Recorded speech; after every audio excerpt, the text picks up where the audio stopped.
ते कार्यरत असलेला 21 कुमाऊ रेजिमेंटचा जवान, चांदवड तालुक्यातील रायपूर गावचा हा जवान ज्ञानेश्वर भाऊसाहेब गाजरे हा जवान गेल्या 1 तारखेला 5 दिवसाच्या सुट्टीवर चांदवड तालुक्यात आला होता। मित्राच्या मुलीचं, नातेवाईकाच्या मुलीचं लग्न होतं आणि या लग्न समारंभासाठी पिंपळगावजवळ असलेला जे दौलत लॉन्स व मंगल कार्यालय आहे, त्या मंगल कार्यालयामध्ये गोरज मुहूर्तावर लग्न होतं आणि लग्नाचा समारंभ आटोपून रात्रीच्या वेळेस घरी परतत असताना या जवानाचा मोटरसायकलवर येत असताना अपघात झाला होता आणि त्यांच्यासोबत जे शिक्षक होते, त्या शिक्षकाचा देखील त्या ठिकाणी अशोक मुरलीधर चव्हाण म्हणून शिरसाण्याचे शिक्षक होते, त्यांचा देखील या अपघातामध्ये जागीच मृत्यू झाला होता।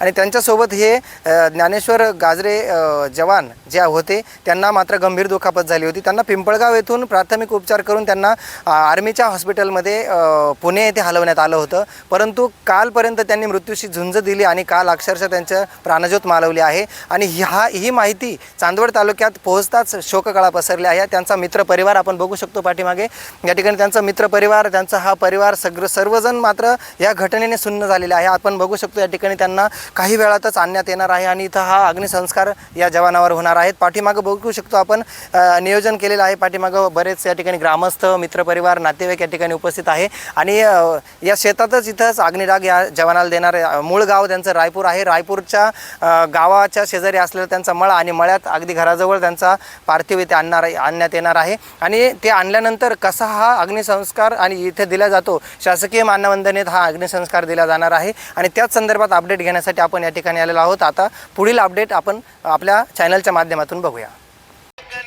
अवघ्या 5 दिवसांच्या सुट्टी घेऊन आलेला घर परिवाराला भेट देऊन चिमुकल्यांचा आधार, अनेक स्वप्न उराशी बाळगून मोठ्या आनंदाने चांदवड तालुक्याचा सुपुत्र 1 तारखेला आपल्या परिवाराला भेटायला आला आणि नियतीने मात्र काळाचा घाला त्यांच्यावर घातला।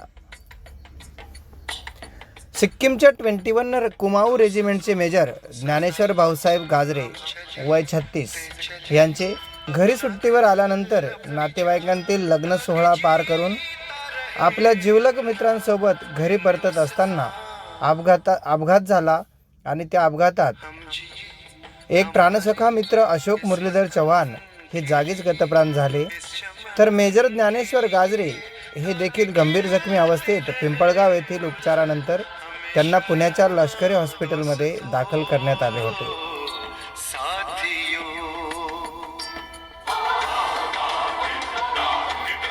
परंतु सलग 3 दिवसांची मृत्यूशी झुंज अखेर अपयशी ठरली आणि चव्हाण सरानंतर मेजर ज्ञानेश्वर गाजरे यांची देखील 5 तारखेला प्राणज्योत मालवली आणि दोन परिवारांचे असलेले पितृछत्र मात्र हरपले आणि चांदवड तालुक्यावर शोककळा पसरली। काल दिनांक 6 रोजी सदरील जवानास तालुक्यातील मूळ गावी आणत घराजवळच्या शेतामधील ज्या शेतीमातीत लहानचा मोठा झाला त्याच मायभूमीत अंत्यसंस्कार करण्यात आले।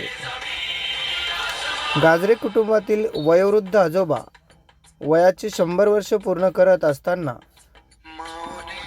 बाबांचे 4 नातू लष्करात आहेत आणि त्यातील एक हा ज्ञानेश्वर त्यांना सोडून गेल्याने आजोबांनी एकच हंबरडा फोडला। हा प्रसंग बघून उपस्थितांचे डोळे पाणावले। एकीकडे आईचा आक्रोश, पत्नीचा आक्रोश, 9 वर्षांची मुलगी आदिती अतिशय सैरभैर नजरेने आपल्या पितेला शोधत होती। रडून रडून लेकरं कोरडी पडली।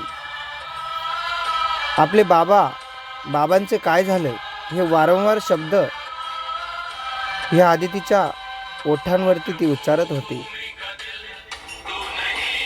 त्यातच अवघ्या 4 वर्षाचा चिमुकला आयुष, ज्याला हे आपल्या वडिलांसोबत काय घडलं हे सुद्धा समजण्याच्या पलीकडे होतं। सर्व काही अपेक्षांच्या उलट होत होतं आणि आजोबांचा आक्रोश आणि हंबरडा उपस्थितांचे मन मात्र सुन्न करून गेला।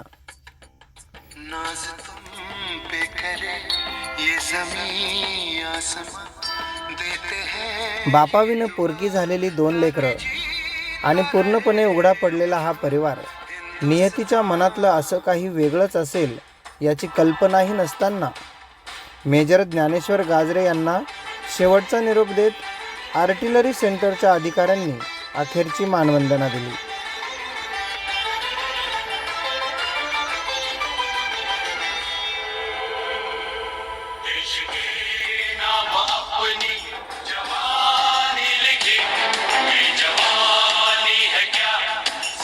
अवघ्या 4 वर्षांच्या आयुषने व 9 वर्षाच्या आदितीने पित्याला मुखाग्नी दिला. ज्या तिरंग्याची शान हा जवान गेल्या 15 वर्षांपासून राखत आला, त्याच तिरंग्यात शेवटचा क्षण अंतिम ठरला आणि त्या वीर पत्नीने आपला कुंकू देशसेवेसाठी अर्पण केला. इसके आगे की तुम दास्तां फर्ज कर दो अदा ताकि जीता रहे अपना हिंदुस्तान. दोस्तों साथियों हम चले.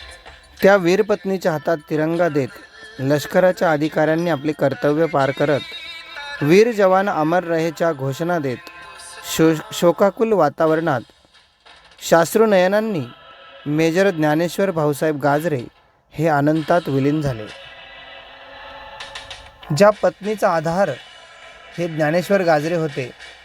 आपला पती कधीतरी सुट्टीवर येईल, आपल्या परिवारांच्या सोबत वेळ घालवेल, त्यांच्यासोबत आपण आपल्या नातेवाईकांमध्ये भेटायला जाऊ, ते आल्याची वाट बघत असताना गेले अनेक दिवस ही पत्नी वाट बघत होती आणि तिच्या वाट्याला आज हा क्षण येणं मन गहिवरून टाकण्यासारखा हा क्षण होता.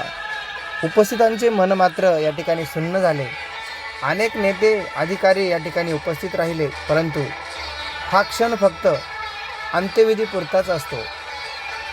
नाशिक जिल्ह्यातील महाराष्ट्रातील नाशिक जिल्ह्यातील अनेक जवान या ठिकाणी देशसेवेचे कर्तव्य बजावत असतात आणि कर्तव्य बजावताना अनेक जवानांना आपला प्राण गमवावा लागतो. त्या परिवाराला आधार देण्यासाठी प्रशासकीय यंत्रणा येते, स्थानिक राजकारणी येतात, परंतु शेवटचा मुखाग्नी दिल्यानंतर त्याच्या दुसऱ्या दिवसापासून असलेला प्रवास त्या पत्नीसाठी काय असतो, त्या चिमुकल्या लेकरांसाठी काय असतो, त्या वीर जवानाच्या आईसाठी काय असतो, हे मात्र कोणी साधं ढुंकून देखील बघायला येत नसतं. आणि त्या परिवाराला मात्र अतिशय मोठ्या वेदनेने परिवाराचं छत्र नसताना हा परिवार पेलायचं आवाहन त्याच्यानंतर असतं. हे चित्र कधी बदलेल काय? जवानांना त्यांच्या पश्चात त्या परिवारासाठी नक्की आधार कोणाचा? मग त्या लेकरांना लहानचं मोठं होत असताना जीवनातील प्रवास आणि त्या प्रवासात येणाऱ्या अडचणी, ह्या अडचणींना प्रशासकीय लेवलला देखील गेल्यानंतर त्यांना मोठा संघर्ष सहन करावा लागतो. असे अनेक ताजी उदाहरणं या तालुक्यामध्ये आहेत. आणि असा जवान, देशाचा जवान गेल्याचं दुःख देशाला तर आहेच, तालुक्याच्या नातेवाईकांचा एक सखा गेल्यानंतर त्या नातेवाईकांना दुःख आहेच. मित्रांमधील एक मित्र गेल्याचं दुःख त्या मित्रांना आहेच. परंतु ज्या लेकरांचा पिता जातो, ज्या पत्नीचा कुंकू जातो, त्यांचे हाल अपेष्टा मात्र ही कुठल्याही कशाही निमित्ताने भरून निघू शकत नाही. आपण सहजच म्हणतो एखाद्या आर्मीवाल्याला भरपूर पगार आहे, त्याला काय पैशाची कमी, परंतु त्या आर्मीवाल्याचं जीवन काय असतं हे कोणी जवळून बघितलं का? त्यांच्या अंत्यविधीला जेवढी गर्दी होते, त्या गर्दीचं रूपांतर फक्त बघण्यासाठीच असतं का? तो आर्मीवाला, जो जवान असतो, आपल्या तालुक्यातून आपला मित्र, आपला नातेवाईक, आपला सखा हा सेवा करत असताना बॉर्डरवर कडाक्याच्या थंडीमध्ये तो आपला या ठिकाणी सेवा बजावत असताना त्या परिवाराचे आपण, त्या जवानाचे आपण साधा फोन कॉल करून चौकशी करतो काय? आपण त्याला किती दिवसातून कॉल करतो? सुट्टीवर आल्यानंतर त्याच्यासोबत वेळ घालवण्यासाठी आणि सुट्टीवर आल्यानंतर त्याच्यासोबत मौज मज्जा करण्यासाठी सर्वच जण मात्र आतुर असतोच. परंतु दुःखात ह्या जवानांच्या सोबत आपण कायम राहिलं पाहिजे, अशीच माफक अपेक्षा या ठिकाणी करूया. आणि येथेच या वीर जवानाला अखेरची सलामी देऊन मेजर ज्ञानेश्वर भाऊसाहेब गाजरे हे अनंतात आज विलीन झाले आहे. त्यांना भावपूर्ण अशी श्रद्धांजली अर्पण करून आपले वृत्तसंकलन या ठिकाणी संपवूया. प्रबंधभूमी महाराष्ट्र न्यूजसाठी विभागीय संपादक राम बोरसे, चांदवड.